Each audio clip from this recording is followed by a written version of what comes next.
Hello दोस्तों, कैसे हैं आप लोग। दोस्तों, आप लोग को पता ही होगा नेपाल में कितनी तेजी से बाढ़ आई है। जी हाँ दोस्तों, नेपाल में इस तरह से इतनी तबाही मचा दी है बाढ़ ने, ये सबके लिए चिंता का विषय है।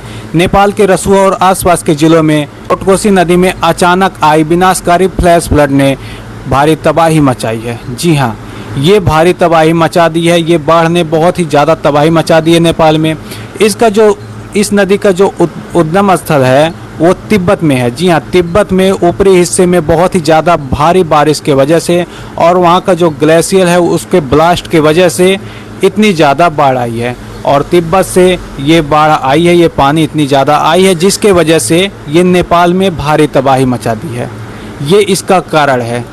नेपाल बॉर्डर से सटे जो भी राज्य हैं उनके लिए ये चिंता का विषय है। नेपाल और चीन को जोड़ती हुई जो पुल थी, जिसको मितेरी पुल के नाम से जाना जाता था, वो पुल टूट गई है। इसी बाढ़ के वजह से नेपाल और चीन के बीच जो जोड़ती हुई पुल थी वो मितेरी पुल टूट गई है और जिसकी वजह से बहुत ही ज़्यादा नुकसान भी हुआ है।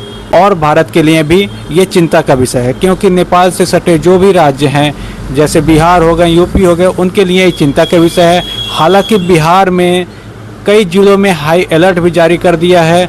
तो दुआ करिए दोस्तों नेपाल के लिए और भारत के आसपास के जिलों के लिए, क्योंकि ये भारी तबाही सबके लिए नुकसानदायक है। जी हाँ, क्या आपको पता है ग्लेशियर में इतनी तेज़ी से पिघल रहा है? इतनी भारी बारिश की वजह, इतनी भारी बाढ़ की वजह क्या हो सकती है? ग्लेशियर ब्लास्ट की वजह क्या हो सकती है? इसके बारे में आप लोग अपनी राय कमेंट बॉक्स में ज़रूर दीजिएगा। धन्यवाद।